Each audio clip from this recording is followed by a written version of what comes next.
नमस्कार। हिंदू धर्म का महान ग्रंथ महाभारत ज्ञान का विशाल भंडार है। इस ज्ञान रूपी भंडार को हम महाभारत का महापर्व नामक श्रृंखला के रूप में पिरोकर आपके लिए लाए हैं। सीखने, समझने और जीवन को उचित दिशा में ले जाने के लिए इस ज्ञान गंगा की रचना की गई है। इस प्रयास में आप सभी का स्वागत है। इसमें मैं डॉक्टर योगिता पंत, मार्गदर्शक गुरु एवं हिंदू विचारक डॉक्टर अनिल चावला जी के सम्मुख कुछ जिज्ञासाएं प्रकट करूंगी और वे समाधान करेंगे।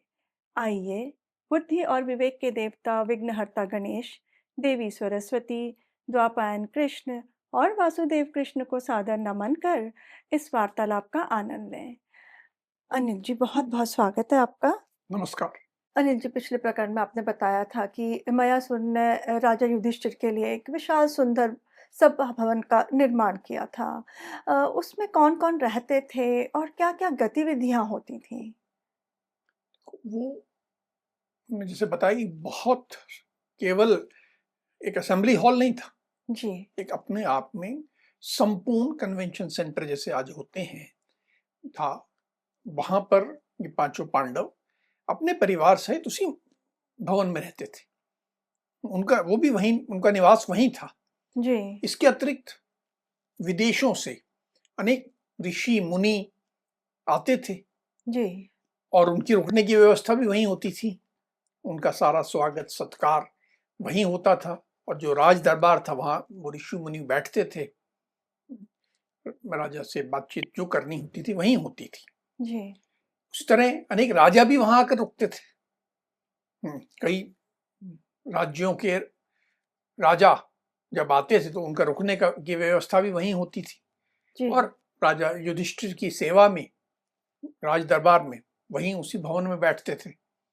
इसके अतिरिक्त अनेक राजकुमार जगह जगह से आए हुए अर्जुन से धनुर्वेद की शिक्षा लेने के लिए आया करते थे। उन सब की शिक्षा की व्यवस्था भी उसी राजभवन सभा भवन में थी। जी। तो कितने तरह की फैसिलिटीज और एक्टिविटीज़ हो रही हैं। एक्टिविटीज हो रही हैं, फैसिलिटीज हो रही हैं। केवल यही नहीं, गाने बजाने नृत्य में कुशल गंधर्व अप्सरा कलाकार जी, जगह जगह से आते थे, वहां पर रुकते भी थे और बड़े शालीन तरीके से, सही तरीके से, शास्त्रीय तरीके से गाते नृत्य करते थे और सब पांडव ऋषि मुनि और अन्य राजाओं का मनोरंजन करते हुए राजा युधिष्ठिर की उपासना करते थे, सेवा करते। जी। अनिल जी, अभी आपने बताया कि वहाँ अनेक ऋषि मुनि वहाँ आया करते थे। तो कोई विशेष महर्षि राजा युधिष्ठिर से मिलने के लिए आए वहाँ पर? एक बहुत विशेष है। एक दिन की बात है कि पांडव अन्य अन्य और महापुरुषों गंधर्वों के साथ बैठे थे। जी, तो वहां वेद ज्ञाता देवताओं से पूजित इतिहास के मर्मज्ञ न्याय के विद्वान धर्म के तत्व को जानने वाले पंडितों के शिरोमणि समस्त शास्त्रों के निपुण महातेजस्वी देवर्षि नारद अन्य अनेक ऋषियों के साथ पूरा उनका एक ग्रुप था। जी, अनेक ऋषियों के साथ पांडवों के से मिलने के लिए वहां आए। ब्रह्मर्षि ने आते ही बिल्कुल जो धर्मराज युधिष्ठिर जी, राज सिंहासन पर बैठे थे उनको खूब जय सूचक आशीर्वादों के साथ उनका सम्मान किया। तो पहले उन्होंने सम्मान किया, जैसे ही उनको देखा तो धर्मराज युधिष्ठिर ने अपने भाइयों सहित बड़े प्रेम से, विनय से, नम्रता से उठकर उनको प्रणाम किया, उनका विधिवत पूजन किया जैसा उस समय विधान था कि ऋषियों का ऐसे पूजन होना चाहिए। जब पूजन किया तो नारद जी बहुत प्रसन्न हुए। जी, प्रसन्न होकर अब महर्षि नारद ने राजा युधिष्ठिर से धर्म अर्थ काम संबंधी कई प्रश्न पूछे। जी। अनिल जी, ये धर्म, अर्थ और काम, ये इनके बारे में ज़रा बताइए और उन्होंने महाराज युधिष्ठिर से इनके बारे में क्या विशेष प्रश्न पूछे, वो भी बताइए। देखो, ये त्रिवर्ग कहा जाता है, धर्म, अर्थ और काम। हिंदू धर्म का जो पूरा ढांचा है वो इसी धर्म, अर्थ, काम पर टिका है। धर्म का अर्थ है संबंध। हर व्यक्ति के अनेक संबंध होते हैं जी सबसे पहला संबंध होता है मेरा मेरे शरीर के साथ। जी तो मेरा कर्तव्य है कि मैं अपने शरीर का ध्यान रखूं। जी ध्यान रखने के लिए मुझे भोजन करना है, नहाना है, शौच करना है, जो भी व्यायाम भी करना पड़ेगा। सब तरह से मैं, एक पहला धर्म तो ये हो गया। जी उसके बाद मेरे माता पिता हैं, मेरे साथ किसी की पति है, किसी की पत्नी है, बच्चे हैं। जी मैं कहीं काम करता हूं तो वहां जिसके लिए मैं काम करता हूं, जी या मेरा कोई मित्र है, तो अनेक संबंध। जी इन सब संबंधों का निर्वहन जो है धर्म है। अर्थ, लोग सोचते केवल धन नहीं, केवल धन नहीं, जी हर प्रकार के संसाधनों को अर्थ कहा गया, जिसमें सोना, चांदी, मकान, पशु, गाय, जी दूध देने वाली गाय है, वो मेरा एक संसाधन है। जी भैंस है, वो भी संसाधन है। लेकिन उसके अलावा मेरे मित्र भी मेरे लिए संसाधन है, जी क्योंकि उन्हीं के भरोसे मुझ में ताकत आती है ना। जी मेरे मित्र हैं, मेरे कर्मचारी हैं, यहां तक मेरा पुत्र, वो भी मेरे लिए अर्थ है। तो ये अर्थ कहा गया। और काम, जीवन में जो कुछ अच्छा लगता है, जिससे एक सुखद अनुभूति होती है। मैं सुबह उठ के साफ कपड़े पहनता हूं, काम तो किसी प्रकार के भी कपड़े पहनने से चल जाएगा, जी लेकिन मैं साफ सुंदर वस्त्र पहनता हूं तो अच्छी अनुभूति होती है। तो ये जीवन में जो सुंदरता है, जी जिससे मन में एक सुंदर अनुभूति आती है, वह काम है। कुछ लोग काम को केवल यौन संबंधों से जोड़ते हैं, ये गलत है।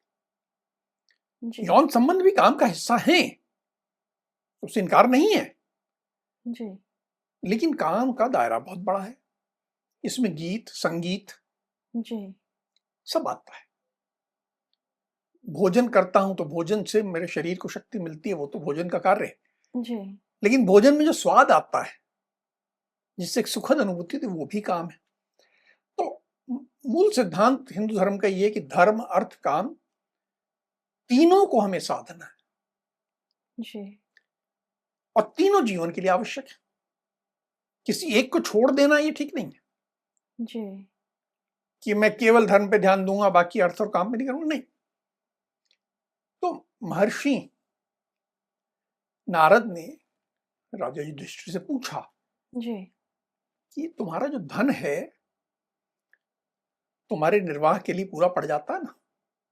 देखिए, बिल्कुल वैसा ही है जैसा पिता अपने पुत्र से पूछे कि जो तुम्हारी सैलरी है उससे तुम्हारा काम चल जाता है कि नहीं चलता।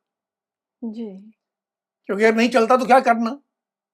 दो ही तरीके हो सकते हैं, या तो अपने खर्चे कम कर लो, जी या अपनी कुछ आमदनी बढ़ाने का व्यवस्था करो।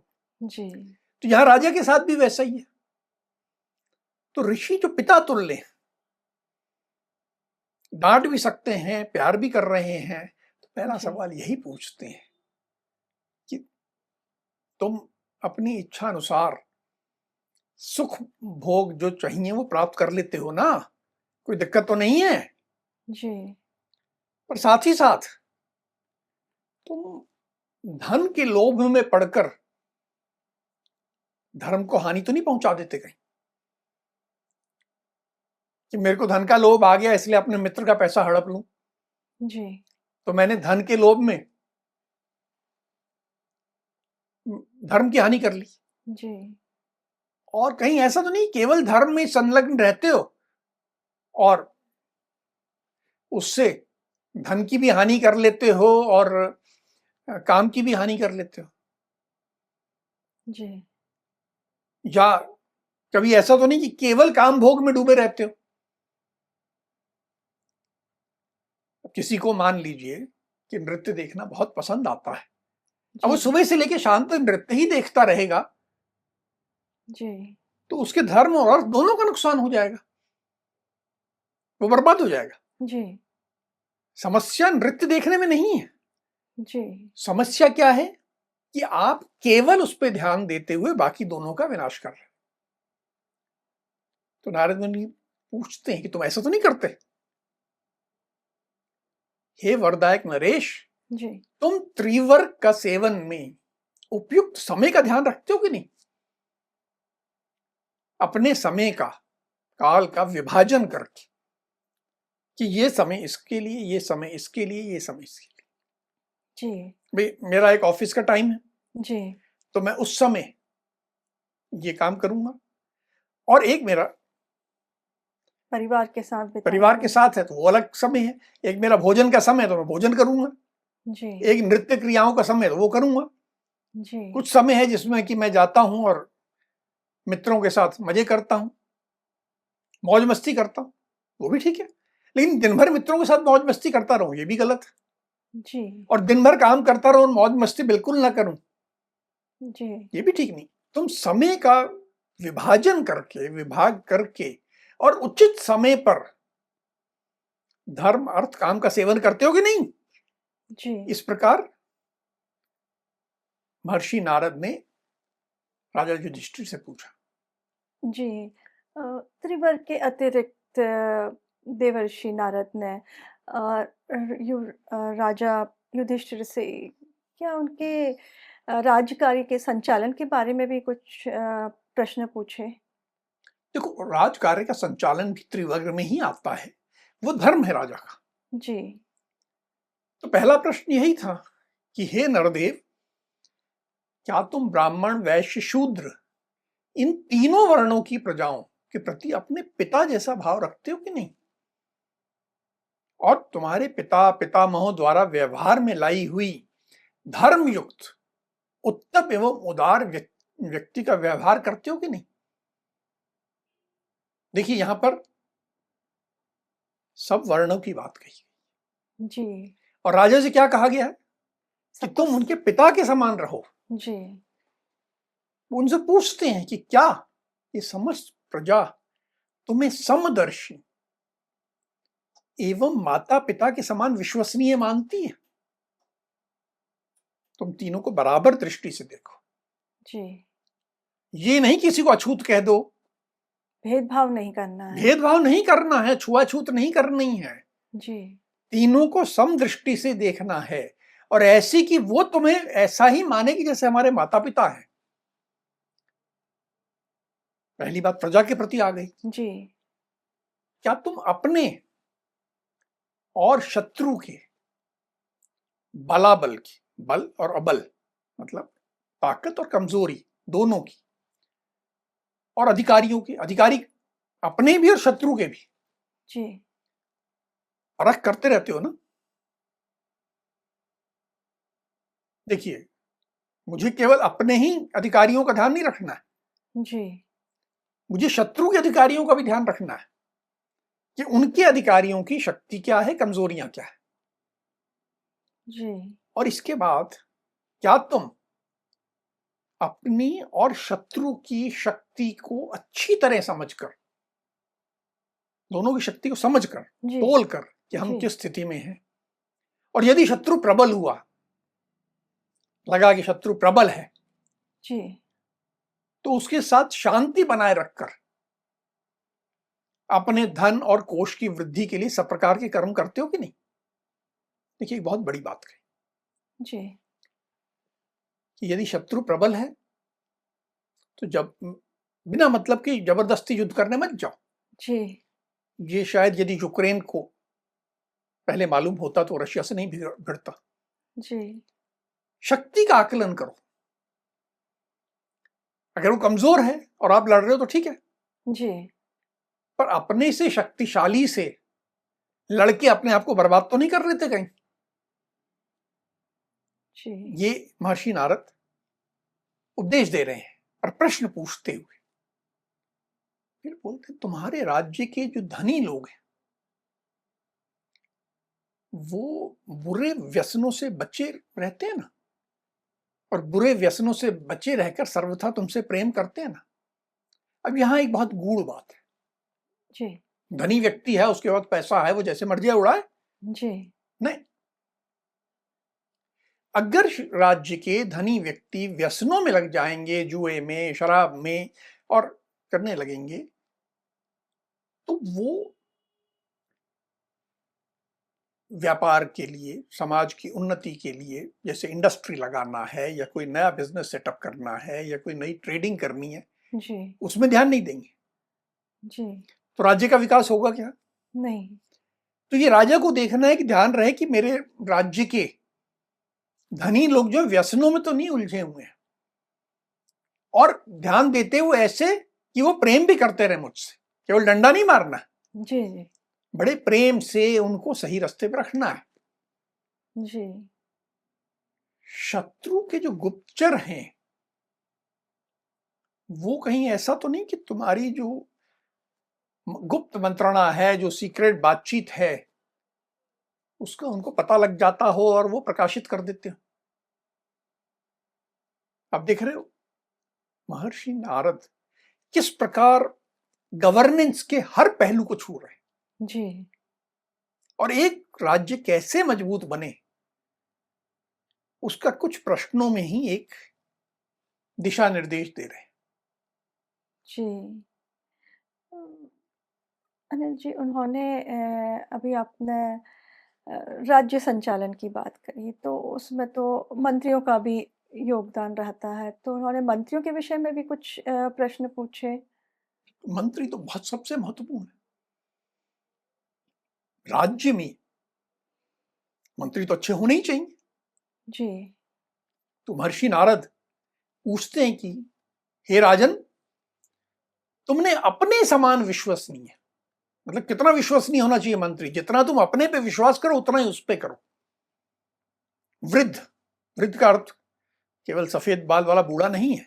जी वृद्ध मतलब जो कि ज्ञान में, अनुभव में आगे बढ़ा हुआ है, ऐसे लोग, शुद्ध हृदय वाले, भ्रष्ट लोग नहीं, जी जी शुद्ध हृदय वाले, जी किसी भी बात को अच्छी तरह समझाने में समर्थ, मतलब अपनी बात को समझा सकें, कह सकें। समझाने के लिए पहले उसको समझना भी पड़ेगा, जी विद्वान होना चाहिए, तभी तो वो समझ सकेगा, समझा सकेगा। जी और तुम्हारे प्रति अनुराग रखने वाले, तुमसे मनी मन दुश्मनी रखने वाले नहीं, जी तुम्हारे प्रति अनुराग रखने वाले व्यक्तियों को ही मंत्री बना रखा है ना, किसी गलत लोगों को तो नहीं बना रखा। जी क्योंकि राजा की विजय प्राप्ति का मूल कारण अच्छी मंत्रणा ही है। उसको अच्छी सलाह मिलते रहे तो राजा सफल होता है। अब मैं एक बात यहां कहना चाहूंगा। जी आप कहोगे आजकल तो राजा नहीं है, तो आप हमें क्यों बता रहे? जी पर आजकल भी राजा है। ये सारी बात कोई संगठन का मुखिया हो, किसी कंपनी का सीईओ हो या जी चेयरमैन हो, जी या परिवार का मुखिया हो, या किसी राजनीतिक दल का मुखिया हो, जी या आज भी चाहे राज्य का प्रधानमंत्री हो या राष्ट्रपति हो या राज्य का मुख्यमंत्री हो, सब एक तरह के राजा हैं। और ये जी जो बातें उन्होंने कही आज भी उतनी ही प्रासंगिक है। जी वो बोलते हैं कि राजा की विजय प्राप्ति का मूल कारण, जो सबसे प्रमुख कारण है, अच्छी मंत्रणा है, अच्छे मंत्री हैं। उसने कि तुम 1000 मूर्खों के बदले एक पंडित को ही स्वीकारते हो ना। जी कई बार ऐसा होगा कि बहुत सारे लोग एक बात कह रहे हैं, आजकल कई पॉलिटिकल पार्टीज बड़ा दंभ पीटती हैं कि हमारे पास इतने सदस्य हैं। ये तो यहां कह रहे नहीं, 1000 मूर्ख हैं तुम्हारे पास, उससे कुछ नहीं होगा। एक पंडित, एक ज्ञानवान, पंडित का अर्थ ही ज्ञानवान है, एक पंडित विद्वान वो उसको स्वीकारते हो ना। ऐसा तो नहीं हजारों की भीड़ इकट्ठी कर लेते हो। जी। क्योंकि विद्वान पुरुष ही, विद्वान व्यक्ति ही अर्थ संकट के समय, अर्थ संकट यानी कोई भी इस समाज में जो हमारे दैनंदिनी कार्यों में जब कोई संकट आ जाता है, जी। तो उस समय केवल विद्वान पुरुष ही हमारा महान कल्याण कर सकता है। उस समय आपके पास 10,000 मूर्खों की भीड़ है, जी। कोई फायदा नहीं है, वो तो आपके सिर पे और बोझ हो जाएंगे। जी। पर एक विद्वान आपको उस संकट से निकाल लाएगा। फिर एक बहुत बड़ी बात कही उन्होंने कि किसी गूढ़ विषय पर, किसी गंभीर विषय पे अगर विचार करना हो तो तुम उस पर अकेले ही तो विचार नहीं करते। जी। ये बात हमने जब वाल्मीकि रामायण का किया था उसमें भी आई थी जी। कि राजा को कभी अकेले बैठ के विचार नहीं करना, उसको अपने मंत्रियों के साथ बैठ के सबके विचार जानकर विचार करना है। जी। और साथ ही उन्होंने एक और बात कही कि अकेले विचार नहीं करते हो। जी। अच्छा, ऐसा तो नहीं कि तुम बहुत सारे लोगों के साथ बैठकर विचार करते हो। विचार विमर्श करना है जी। तो 2, 5, 7, 10 लोग तो ठीक है। जी। 500 लोगों के साथ बैठ के विचार नहीं होता है, जी। भाषण होते हैं। जी। कुछ लोग कहते हैं साहब हमने तो अपनी राष्ट्रीय अधिवेशन में ये विचार विमर्श किया जहां 5,000 आदमी मौजूद था। विचार नहीं होता, मंत्रणा नहीं होती। जी। मंत्रणा सीमित लोगों के साथ जो कि उसमें सक्षम हो, जो योग्य हो, जो पूरी बात समझते हो, जी। वही मंत्रणा होती है। तो तुम कहीं ऐसा तो नहीं अकेले करते हो और कहीं ऐसा तो नहीं कि बहुत ज्यादा के साथ करते हो। जी। दोनों विपरीत बातें और दोनों के प्रति इंगित कर रहे हैं। और फिर कहा कि ऐसा तो नहीं कि तुम्हारी जो गुप्त मंत्रणा है दूसरे राज्य तक पहुंच जाती है। जी। आज के संदर्भ में कहीं यदि मान लीजिए मैं कंपनी का सीईओ हूं और मैं कुछ बात कर रहा हूं तो मेरा ऐसा तो नहीं कि मेरे कंप्यूटर के पास पहले पहुंच जाती है, इम्प्लीमेंटेशन यहां बाद में होता है। जी। तो इसका भी ध्यान रखते हो कि नहीं तुम। और एक अंतिम बात उन्होंने मंत्रियों से संबंधित कही कि यदि कोई भी एक मंत्री मेधावी, शौर्य संपन्न, हिम्मत वाला, जी। संयमी, संयम भी होना चाहिए, केवल हिम्मत नहीं, संयम समझ के काम करने वाला और चतुर हो तो वो राजा को विपुल संपत्ति की प्राप्ति करा सकता है। सैकड़ों लोग नहीं चाहिए, जी। एक सही व्यक्ति अगर आपने ले लिया तो वो आपको विपुल संपत्ति की प्राप्ति करा सकता है। मंत्रियों के बारे में तो कितनी विस्तार से बात कही। जी, एक अच्छे मंत्री में ये सारी गुण होने चाहिए। तो एक अच्छा मंत्री के लिए तो एक बहुत आवश्यक है कि उसके राज्य में जो शिक्षा है उसकी सही व्यवस्था हो, तभी तो एक अच्छा मंत्री उसमें से निकलेगा। तो नारद जी ने युधिष्ठिर से कुछ शिक्षा के बारे में भी प्रश्न किए? कि हिंदू धर्म में शिक्षा पे तो सदा जोर दिया गया है। हम ऋषि मुनियों का सम्मान करते हैं, विद्वानों का सम्मान करते हैं, तो शिक्षा की बात ना हो ये तो संभव नहीं है। जी। शिक्षा तो मूल है आगे की जो समाज निर्माण के लिए। जी। तो उन्होंने कहा कि तुम्हारे यहाँ जो शिक्षा देने का कार्य करते हैं जी। वे धर्म एवं संपूर्ण शास्त्रों के मर्मज्ञ हैं ना। ऐसा तो नहीं कि अधकचरा लोग पढ़ाने लग गए हैं जिन्होंने खुद नहीं आता, जी। जिन्होंने खुद नकल करके परीक्षा पास की है वो पढ़ा रहे हैं, जैसे आजकल कई बार होता है ना। जी। जी। कई जगह मालूम पड़ता है कि साहब शिक्षक को अपना नाम लिखना नहीं आता जी। और वो शिक्षा दे रहा है। तो ऐसा तो नहीं है तुम्हारे यहाँ। ये सब प्रकार की से योग्य है ना और वो सब प्रकार की आवश्यक शिक्षाएं देते हैं ना। क्या तुम्हारे मन में, अब देखिए ये राजा के प्रति बात कही जा रही है, जी। क्या तुम्हारे मन में सभी विद्याओं के प्रति गुण के अनुसार आदर का भाव। राजा के मन में विद्या के लिए आदर होना चाहिए, और तरह तरह की विद्या, जी, जैसे आज के युग में देखिए तो कॉमर्स है, इंजीनियरिंग है, अकाउंटेंसी है, मैनेजमेंट है। जी, अगर राजा ये सोच ले कि अरे इंजीनियरिंग सब बेकार है, या कॉमर्स बेकार है, या मैनेजमेंट बेकार है, उन लोगों की तो मैं बात ही नहीं करता, तो ये गलत है। जी, गुण के अनुसार हर यथोचित जैसी आवश्यकता हो आदर का भाव होना चाहिए। जी, क्या तुम विद्वानों की, ऋषि मुनियों की सेवा पूजा करते हो? क्या उनका सम्मान करते हो? क्योंकि तुम्हारे लिए बहुत शुभ है, बहुत कल्याणकारी है। जी, जो शिक्षा देने वाले लोग हैं, जो ज्ञान का अर्जन करने वाले लोग हैं, जो ज्ञान का शोधन करने वाले लोग हैं, जी, ऋषि मुनि आज के संदर्भ में समझें तो आज के लेक्चरर, प्रोफेसर, असिस्टेंट प्रोफेसर जिन्हें आप कहते हैं, लगभग वही। तो क्या तुम इनका सम्मान करते हो? क्या इनका आदर सत्कार करते हो? इन ब्राह्मणों को, ब्राह्मण मतलब विद्वान, विद्वान, जी, इन विद्वानों को तुम सदा दक्षिणा भी देते रहते हो ना, कि केवल पंडित जी बहुत अच्छे हैं, आप विद्वान हैं, पांव छू लिया बस हो गया, ऐसा नहीं। उसकी भी आवश्यकताएं हैं, उसको धन देना पड़ेगा आपको। और तुम्हें ये भी ध्यान रखना पड़ेगा कि जो विद्या के कार्य में संलग्न है, विनयशील हैं, ज्ञान में निपुण व्यक्ति हैं, उनका दक्षिणा भी दो। यानी आप सैलरी दे रहे हो, रेम्युनरेशन दे रहे हो, अच्छी बात है, जी, लेकिन उसके अतिरिक्त समय समय पर यथा योग्य धन आदि देकर उनका सम्मान करते रहो। किस प्रकार सम्मान करते हो कि नहीं करते?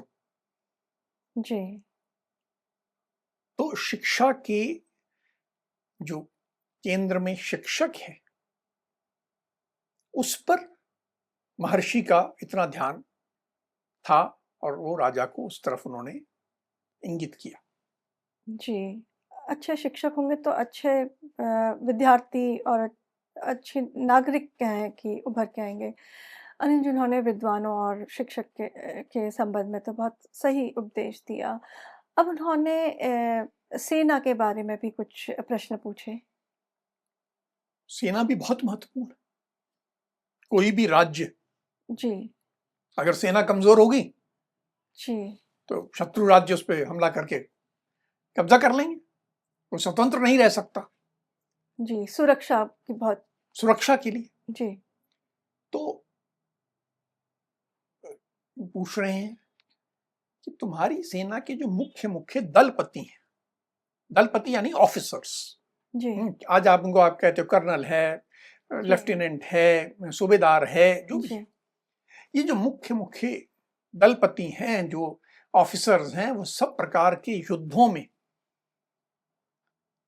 चतुर, निर्भय, निष्कपट और पराक्रमी हैं कि नहीं? अगर सैनिक कपटी हो जाएगा तो बहादुरी नहीं करेगा। जी, वो अब कुछ और, ये मैं इधर चुरा लूं, ये बेच दूं, ये करने लग जाए जी, तो सेना नहीं खत्म हो जाती है। जिस सेना में भ्रष्टाचार घुस जाता है वो सेना खोखली हो जाती है, वो किसी काम की नहीं रहती। तो निष्कपट होना जी, बहुत आवश्यक है। तो उसकी जी, तरफ उन्होंने कहा। फिर पूछा कि तुम उनका यथोचित सत्कार एवं सम्मान करते हो कि नहीं? किसी ने बहादुरी की तो उसका सम्मान होना चाहिए।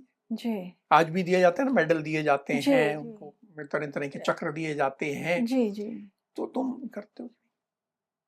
एक बहुत मौलिक बात, बहुत मूलभूत बात उन्होंने कही कि अपनी सेना के लिए तुम यथोचित भोजन और वेतन समय पर देते हो। कहा जाता है, आज की तारीख में अंग्रेजी में कहावत है कि an army moves on it's stomach. जब सेना आगे बढ़ती है जी, तो आगे बढ़ने के लिए सबसे महत्वपूर्ण चीज ये होती है उसका पेट भरा रहे। अगर सेना आगे बढ़ गई, उसको खाना नहीं पहुंचा वहां, जी, तो सेना तो हार जाएगी, क्योंकि बिना भोजन के तो कुछ नहीं हो जी, सकता ना। बिल्कुल, बिल्कुल। तो सेना के भोजन की चिंता करना, ये राजा का। और जो सैनिक लड़ रहा है जी उसको समय से तनख्वाह मिलनी चाहिए, वेतन मिलना चाहिए, उसके भत्ते मिलने चाहिए। अगर उसी में ढील हो रही है, अगर जी राजा अपने सुख के लिए तो सब कर रहा है। जी अब ये बात आज के संदर्भ में मैंने देखा है, कंपनी में दिक्कत आ गई है, जी कुछ परेशानियां चल रही हैं, पैसे की नहीं है, तो चेयरमैन साहब का तो मर्सिडीज भी है, शाम को दारू भी चल रही है, क्लब में पार्टी भी कर रहे हैं, और जो उनका ड्राइवर है उसको 6 महीने से तनख्वाह नहीं मिली है। जी वो ड्राइवर एक सैनिक है, उसको आपने अगर तनख्वाह नहीं दी है तो आपका विकास नहीं हो सकता। जी आपको पहले उसकी चिंता करनी है कि उसका भोजन हुआ कि नहीं, उसका वेतन समय पर गया कि नहीं। तो नारद मुनि पूछते तुम उसमें कमी या विलंब तो नहीं कर देते? कई बार लोग कहते हैं अरे भाई तुम्हारी 10,000 इस महीने 5 दे रहे हैं, अगले महीने देखेंगे, अभी मैं शादी में जा रहा हूं। जी नहीं, तुम अगर कमी कर दोगे, विलंब कर दोगे, तो कमी विलंब होने पर भृत्यगण, जो एम्प्लॉइज हैं, जो सैलरीड लोग हैं, वो अपने स्वामी पर कुपित हो जाते हैं, अपने स्वामी पर गुस्सा हो जाते हैं, स्वाभाविक है। जी और जब वो ऐसे गुस्सा हो जाते हैं तो उनका कोप, उनका गुस्सा महान अनर्थ का कारण बताया जाए। ऐसा संगठन, ऐसी कंपनी, ऐसा राज्य नहीं चल सकता, इसका विनाश होगा। वे बोलते क्या सभी प्रमुख अधिकारी तुमसे प्रेम रखते हैं? आजकल मैंने कई अफसरों को देखा है, कई सीईज को देखा है, अपने मातहत से, अपने जूनियर से बड़ी बदतमीजी करते हैं। जी अरे क्या है, पैसे देता हूं, ये तो मैं इसको जूते ही में मारूंगा तो काम करेगा। ये गलत सोच। वो काम तो करेगा पर तुमसे प्रेम नहीं रखेगा, और जब जी तुम पे संकट आएगा तो तुमको निपटा देगा। तो महर्षि कह रहे हैं कि तुम्हारे प्रमुख अधिकारी तुमसे प्रेम रखते हैं कि नहीं? क्या वे युद्ध में तुम्हारे हित के लिए, संगठन के हित के लिए, राज्य के हित के लिए अपने प्राणों का त्याग करने के लिए सदा तत्पर रहते हैं? देखिए, प्राणों का त्याग हर कोई ऐसे ही नहीं करता। जी वो जब दिल से प्रेम होता है तो ये कर सकता है।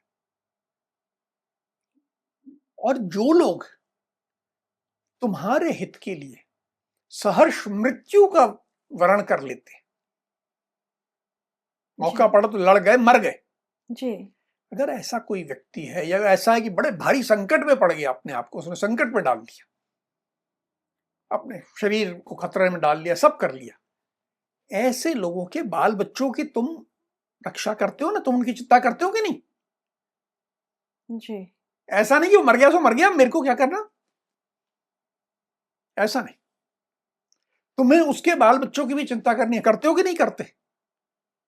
जी तो ये जो एक पूरी सोच महर्षि ने राजा युधिष्ठिर को दी, ये एक राजा और सेना के प्रति तो है ही है, जी लेकिन आज के युग में राजा और सेना के लिए भी है, जी लेकिन साथ ही साथ किसी भी संगठन, किसी भी कंपनी में जो टॉप है और जो उसके नीचे हैं, उनके लिए भी। जी अब आज की चर्चा को हम यहीं विराम देते हैं। अगली कड़ी में महाभारत के महापर्व से जुड़े कुछ मार्गदर्शक प्रसंगों के साथ हम दोनों फिर उपस्थित होंगे। राम राम। राम राम।